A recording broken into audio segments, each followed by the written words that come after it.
the Sesame Street of real estate? It's already on. Oh, Yes, cheeky. guys, episode 888. You got me good. 888 I was episodes. fixing my hair. And Serbia is having a tough time in the World Cup as we speak. Are they? Goodness. And we're going to talk about today the Sesame Street, as you heard while we were prepping. Sesame Street of real estate. Yes, Mark, I know what it is.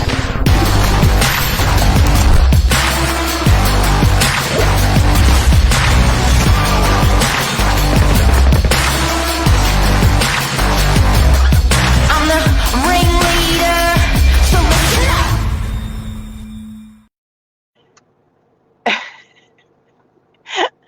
Oh dear. It's, it really is Friday frenzy. It's like if you guys saw what went on before we actually got on air on a Friday, because Friday apparently is our day off. Mark, is this correct? Friday's a day off. Apparently- Casual days. You can see the caps on, Apparently, cash is on. apparently it's the day off. It Recap definitely, for the week. yeah, it doesn't Get ready for Saturday. look or feel like a day off, but that's all good. You know what? The truth is, there's never a day off in real estate.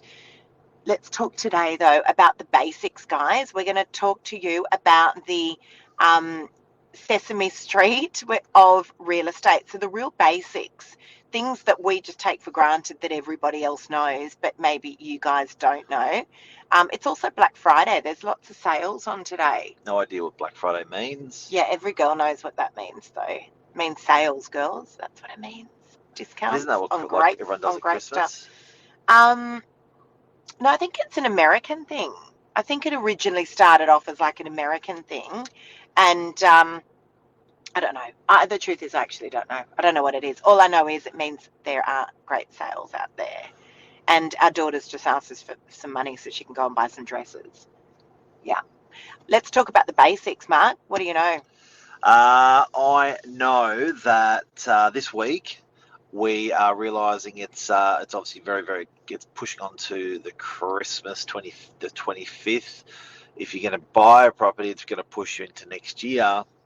The market is looking really good. I reckon it's the best it's looked the whole year. Wow. And I reckon Pretty cool. scarcity is contributing to that. So buyers have that emotion of let's do the business, let's buy, Yeah. and sellers are going, oh, should we not put it on? Wait till next year. Let's not put it on. So it's bringing scarcity into the market. 36 groups I had on Saturday through a 2-bedroom apartment in DY, really good 2-bedroom apartment, but 36 groups. Yeah. And then on Wednesday, I had 15 groups. And for those people that don't know, because we're going to talk about real estate basics today, when real estate talk in numbers like that you really don't give it, there's never a gauge. But guys, they are phenomenal numbers. They're reminiscent of a roaring hot market, those numbers. And it's what we've been saying for a couple of weeks now. It's that scarcity, isn't it? Have we genuinely, wholeheartedly, fully reached the bottom of the market? Yeah. Serious? Yeah. You reckon? Yeah, I do. Yeah, absolutely. And I think people know what's ahead now. It's more the uncertainty. So buyers out there know what's ahead. They know there's likely going to be another couple of interest rate rises. I mean, a really good friend of ours, Mark, is very high up in the banking sector. Yep. There's estimations that there might be another 2.25 increases. But I think, people are sort of factoring that in now when they're going ahead and making offers. We've got offers on pretty much every single property we've got on the market at the moment. Interesting. It's just a matter of getting those deals together. And I know I've always said it, it's an excellent time to upgrade. It is. It's an excellent time to upgrade because the mortgage you're taking on is going to be less than if you did the same transaction 1 year ago. But we're going to talk today about basics, guys, and the things that we know that maybe you don't know if you're watching out there. It's conversations we have all day, every day with people, and they go, I did not know that. So let's talk about putting an offer in on a property. It's free.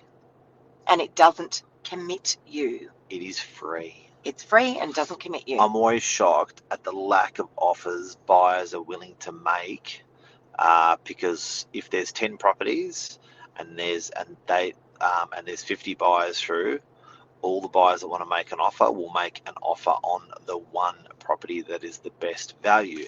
Now that makes sense, but how do you know property 2, 3, 4, 5 all the way through to 10 isn't going to do a better deal if you don't ask? Yeah. So what we never ever see is buyers come through, have a look at 10 properties and make 10 offers. Never happens. And you could strike a bargain. It doesn't It's commit free. you. So I reckon we spend 30 seconds on each one of these topics because there's Sure. tons of them. But, it does not commit you. You can throw an offer in on 10 properties on a Saturday and you're not committed to a single one of them. You can have 29 seconds of the 30 seconds. Here you go. See, every Friday. Every Friday. It's like he pokes the bear. Yes.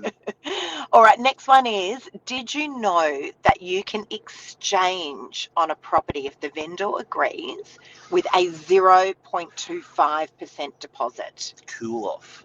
on a cooling off period? It's pretty good. Over to you, Mark, for the next 28 seconds. You can get rid of the competition. Thank you, Lisa. You can get rid of the competition, lock them out for 5 days, Yep. and you do have to pay for the privilege, and that is that 0.25 that we're talking about. So $1 million, $2.5 and you've knocked out the competition. So for 5 days. 0.25%, 0.25% of the agreed purchase price is what you can put down, and you can whack it on a credit card. Once those contracts have exchanged, we call that under contract, Yep. the buyer is allowed to rescind. Believe it or not, during the cooling off period, you don't enter into exchanging contracts to, with the hope that you might rescind. Yep. But a buyer is not committed to the vendor. A vendor is, however, committed to the buyer. Yeah, the seller can't pull out. So, but you will lose that 0.25% deposit. Think of it like a lay-by in many ways. Yeah. And then you can go away and do your due diligence. Let's talk about what is a Section 66W. That's no cooling off. You are locked in, balls and all. Yeah. So Section 66W is very appealing to the vendor. It means that it's assumed that all of your due diligence has been done and your solicitor or conveyancer will issue what's called a Section 66W, which waivers that cooling off period. Very appealing to a vendor, FYI. Sometimes we'll see that, actually this could be the next one, Mark, the next basic stuff that we know. People think it's all about the dollars when they're putting offers forward. A huge part of the offer is not just about the money, although obviously that's an extremely appealing factor. It's about the conditions as well. Absolutely. Yield. Go on. Yield on a property. We are seeing rental yields go ballistic. Yeah. How do you calculate a yield? You put the annual rent for the property that year over the purchase price, divided by the purchase price, times 100, and that gives you your rental return. So give you an idea, if you're borrowing all the money, for example, if you are borrowing money at 2% and your rental yield is 5%, that is profit. That is positively geared. But now the rates are starting to come up towards 4.8%, 4.6%, and the rental yields were hovering around 5%. Now it's going neck to neck, so it's not positive. Yeah, they've really lifted because those rents have significantly come up. So yeah, now those rents, I reckon those rents are going to start getting towards. We haven't seen like a 6 or 7% rental return on a property for that's right. over 10 years. But Mark, I've got a really good one in Manly, North Manly. That property we're guiding 2.15, and that's going to get a rent of about $1,350 to $1,400 a week. Yeah. It's phenomenal. Shocking rent. No, that's not shocking rent. Shocking. 3%, 2%, 3% return. Yeah, well, I know, but the days of, people walk in and still expect those rental yields to be sitting at 10% for resi. It just doesn't happen anymore. No. That's the good old days. Whether to use a broker or go through a bank. This is another one. I love your maths. I'm not great at maths. I'm not. You know what? I'm not bad at it. Obviously, I've got to use it all day, every day. But it's my. It's definitely not my forte. Yeah. It's not my forte. I haven't seen 10% in 30 years. That's what happens. That's what happens when you get old. Mortgage broker. God, he's Seriously, brings out it. He's so nice. As soon as the camera turns off, he's so nice. And as soon as we get on here, he has a little jab. That's all right. It's all good. We're gonna have to rename this segment, I think. Oh, Called "Throw Lisa Under the Bus" Friday. no, but I do. In all seriousness, when it comes to those rental yields, guys, investors have been way out of the market. They cashed out. They didn't want to compete. They had interest rates put 1% above on them, above a owner occupier interest rate. Like, it's been a hard time for it. They had land tax smashed. So I think a lot of investors exited the market, and I think that's really pushed those rents up. So which is tough on tenants for affordability. So it's an interesting. So guys, for those of you that have just tuned in, we're talking about the absolute basics of real estate, things that we know, that we talk about all day, every day, that you may not know.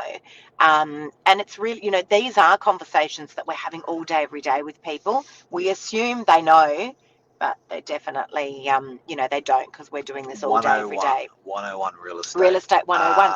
Let's talk about days on market. That's another one. Yes. This is real estate jargon where agents go, oh, yeah, it's been on the market for X amount of days.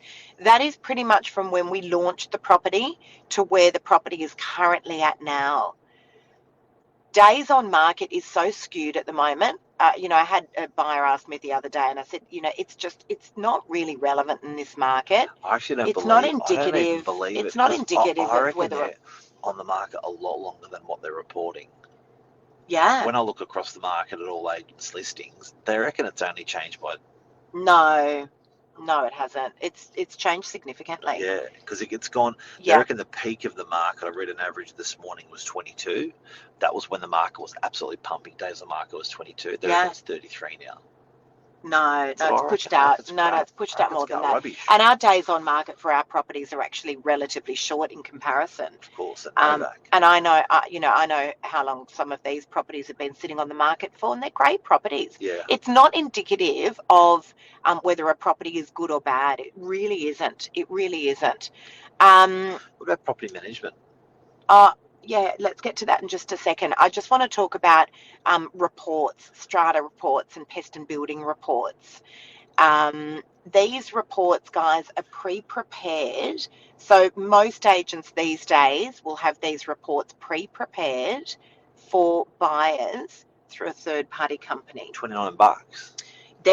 Well, that's for the strata. Sometimes these pest and buildings can be as much as $99. For a purchaser? Yeah. But all the hard work's been done for you. All you've got to do is click a link and download the report. Oh, I've got a good one. Don't buy them. Get an offer accepted first, if you can, because that's free.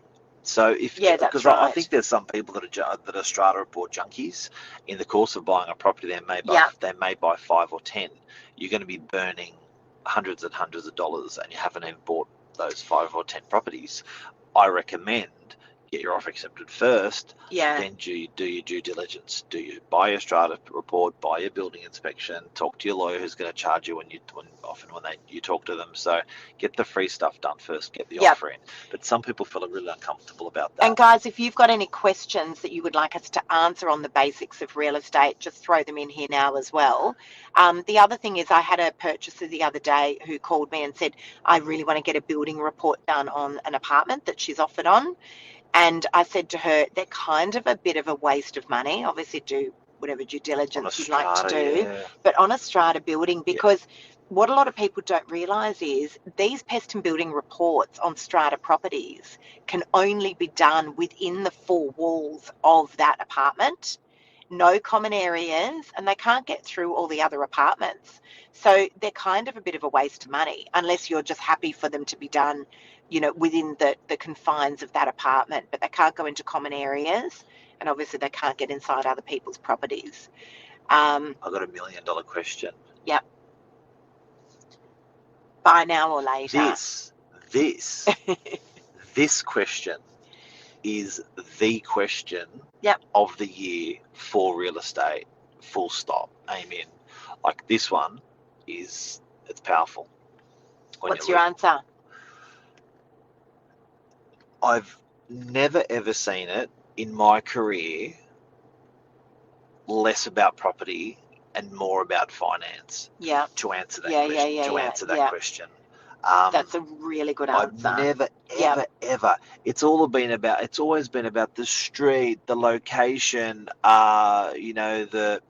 even the interest rates, or it's, prices up, prices down, Yeah. suburbs. That's all gone out the window. And it just seems like the question on anyone and on everyone's lips is the eligibility to get a loan. And all the buyers that are out there, I'm surprised how much cash is out there, and I'm surprised how big the deposits are out there from people that are buying. So these guys that are out there at the moment are pretty heavy hitters.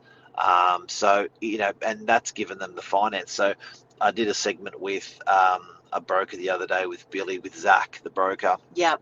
$100,000, $102,000 income for a first home buyer to buy for $650. Wow. Like, my God. Now, what's that going to be if the rates go up anymore? That's crazy. Like, I mean, what's that we've gonna got a be? 24-year-old daughter who works, and $102,000. she works in a great career. She works in advertising, and I mean, what young kid is earning that kind of money? Seriously, That's just right. unbelievable So, when you break that and then down. imagine if it's a house that you're buying, and imagine it's a Yeah. bigger unit that you're buying. So, buy now, buy later, guys. Buy when you can get your if finance. they're going to give you the Yeah. finance, Yeah, I agree. buy the bloody property. Yeah, I Don't agree. wait, because in 90 days you may So- tick over to being ineligible. Yeah. And I had that discussion with Billy, because Billy was going, he bought a year ago, and he's like, I know I sort of bought at the top of the market, but I'm way off getting a loan Well, now that's it. for the same property. Yeah. That's your answer, And guys. so it That's your scares us, answer. when these buyers come through, these open homes, and they go, we're just going to wait and see what the market does. It's like, be really careful. This is not the real estate spiel where, we're forcing you to sell in a market, to buy in this style of market. Yeah. Even though I do believe we are right at the bottom of the market now.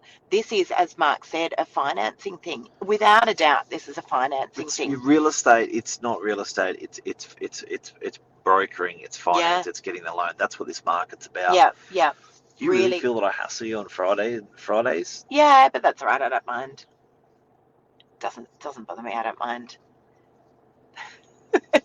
All right. What else, Mark? You want to talk about rental stuff quickly? Real Estate 101 in rentals. Let's do it. Rentals is the one market over the last 10 years that's more unchanged than any other market in real estate. So, and let me explain that. You've got commercial sales, commercial rentals. You've got residential. You got, also interest rates do come into that whole thing. But I have never seen, it's just been a flat line of a market for residential rentals. Yeah.